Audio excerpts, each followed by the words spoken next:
absolutely. I mean, these guys love this. It's the end of the championships. You got the individual guys coming together for the relay. Some of these teams specialize in the relay.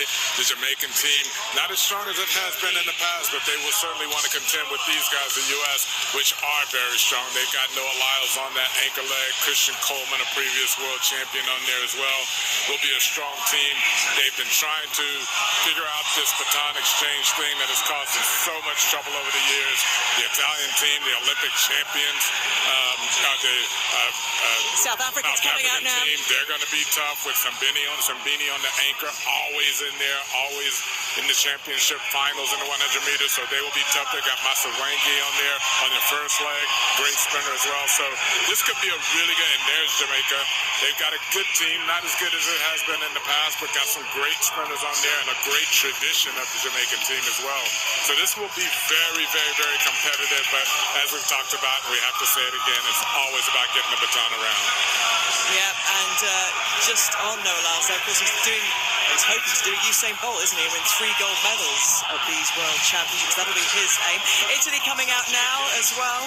Yeah, but they're looking strong. We saw them in the first round being very, very super slick with that baton, even though they haven't always got the flat speed. They are drilled, they're strong. It's going to be a really good race.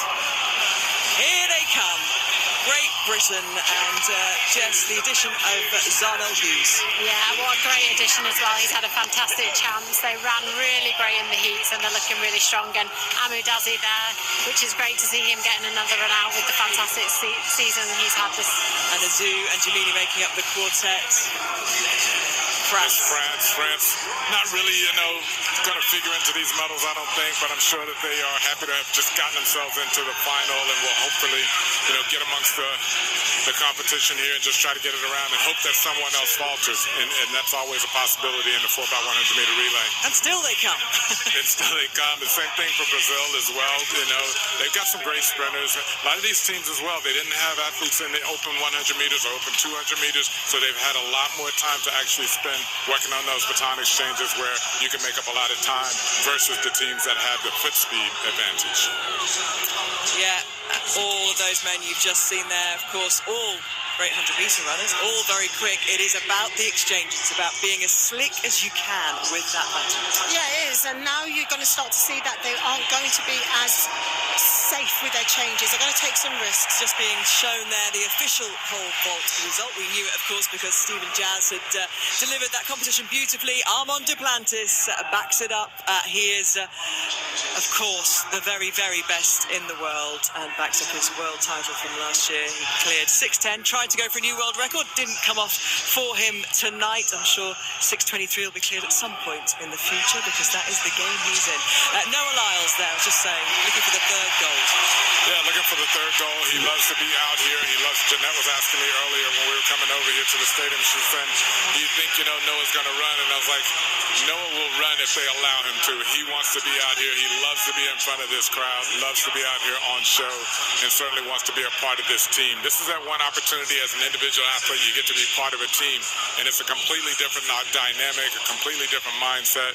And the individual athletes in this sport, you really get into this, working with others and someone depending on you, and you have to depend on them.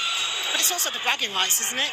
Who is the fastest? You would think the United States, with the caliber of athletes that they have, they're going to want to get the job done and get it done in style.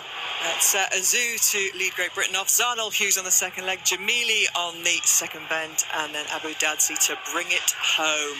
Big smile there for Adam Jamili. He has been in this situation many times before. Sometimes it's gone well, sometimes it hasn't. That's the nature of the relay. Yeah, but he's got a lot of experience, Adam Jamili. He's been in lots of different situations, relays and individuals, so hopefully he can bring that experience into this. Let's see. Jeopardy begins in about a minute's time. Steve Cram. Well, in days gone by, Jamaica would have guaranteed a goal for themselves here with you-know-who on the last leg, but this is up for grabs, isn't it? United States got the big names, Coleman, they've got Curley, they've got Lyles, but will they get the baton round safely? Great Britain with Hughes coming down that back straight. Incidentally, if you're watching yesterday and you saw down that back straight, Lamont Marcel Jacobs ran 8.81. On your marks. That was quick. The Italians won't be far away here. They are the quickest team in the world this year. So Italy In lane 5, outside Great Britain. Great Britain are in 4, and I think all of the lanes outside of them are where we should watch. Jamaica in 6, South Africa in 7, United States in 8. Japan also will contend in lane 9. On the inside, France and Brazil. Men's 4x100 relay.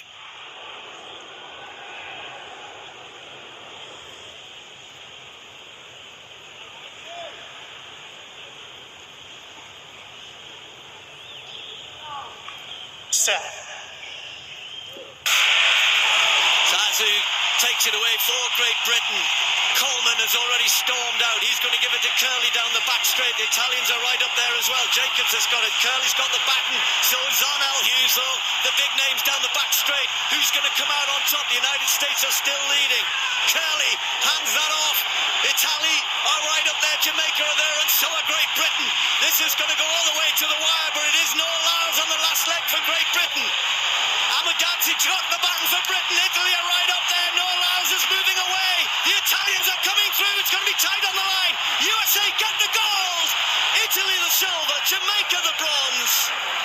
37-38. Noel Lyles makes it a treble for himself personally. And yes, United States have fulfilled, I think, the expectation that was there from most people that they would win this. But Italy thought they would be good. They looked so good yesterday, and they've run a little bit quicker than they did yesterday. Amagazzi, bless him, he was so close to a medal. When he got the baton, he was right in the mix, wasn't he? Jamaica, with Rohan Watson, their national champion, was just too quick on the last leg. But United States taken the title, which they would have expected, Colin. They kind of think this 4x100 should always be there. There was a time when they couldn't win it, but they ran brilliantly. But to be fair, the Olympic champions Italy, they did very, very well indeed. And I don't think you can fault the British team. I thought they ran very well. Yeah, no, they were spot on, Steve. I think they ran a tremendous job, the British team. No embarrassment there, under 38 seconds, and was in contention in that final exchange, and that's where you want to be. You can't help if there's faster men on that leg, so you just barely stay with it. But that race really was so dominant down the back straight. You had the big hitters, Marcel Jacobs, former world champion Curley, United States, tearing down the back straight with our own Arnell Hughes, and that made the third leg so exciting. And it was all about people keeping a cool head on that third exchange. As we did that, we came down the home straight, and literally our breath was being held, because it could have gone either way, except when Noel Lyles puts his foot down. Well, as I said, I don't think anybody made any mistakes really. That was a bit of a rough one for the United States. That was on the top with Curley, but they did get it through safely. And that what happened yesterday, didn't it? I think it was the same change yesterday. It was the only change the US made was Khan stayed in, and Lyles came in on the last leg. So that was a dodgy change yesterday. That's not the best, but they've got such good leg speed. Yeah, I mean, that was clear once you got the foot speed that the United States have. But do you know what was kind of interesting, Steve? When look at Noel Lyles' celebration there. When Curley went down the back straight and gave the baton to Keynes, Keynes at no stage panicked. He just kept his hand as stationary as he possibly can, which allowed Curley then to put the baton in. And that is called good experience. So the gold to United States, that is a world-leading time. The Italians are better than they were yesterday, taking the silver medal. It was all very close. Jamaica just got the nod for the bronze.